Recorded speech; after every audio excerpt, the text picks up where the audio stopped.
بسم اللہ الرحمن الرحیم۔ دوستو، ایک رپورٹ جو پورے انٹرنیٹ پر خوف کی علامت بن رہی ہے۔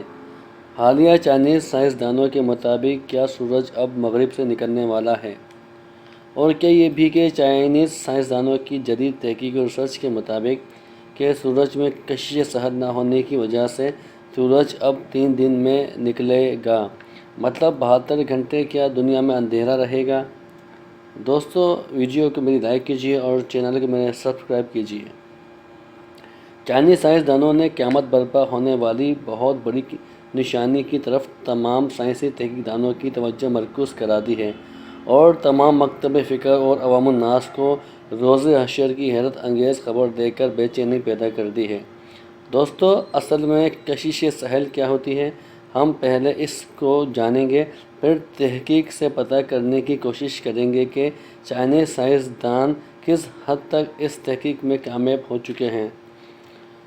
دوستو، بیجنگ چائنا یونیورسٹی میں لیکچر دیتے ہوئے چائنیز سائنسی ریسرچرز کے مطابق زمین کے تمام کور بوڑھے ہو چکے ہیں، مطلب اپنی میعاد پوری کر چکے ہیں، جس کی وجہ سے سورج کی نباتاتی آکسیجن مطلب زمین کی گردشی ریز سورج کو ملنا ختم ہو چکی ہیں۔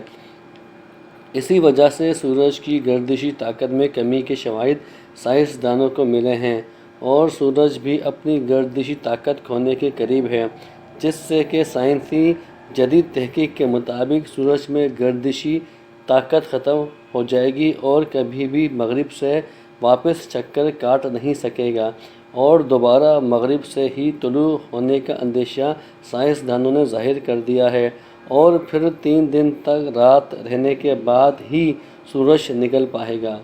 سورج کیا قیامت کی بہت بڑی نشانی ہے یہ؟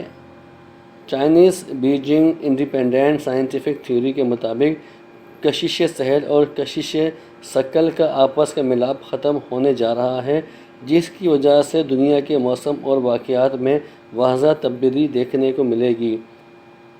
دوستو، یہ بات بھی بہت زیادہ پروو ہو چکی ہے کہ جیولوجیکل ایکٹ میں بڑی تبدیلیاں ہونے جا رہی ہیں، جس کی حالیہ مثال ترکی میں زلزلہ اور پاکستان، انڈیا اور بنگلہ دیش میں گزشتہ سال کا سیلاب، اور یہ کہ چائنا میں ہی اسی سال زلزلے کی پیشن گوئی ہے۔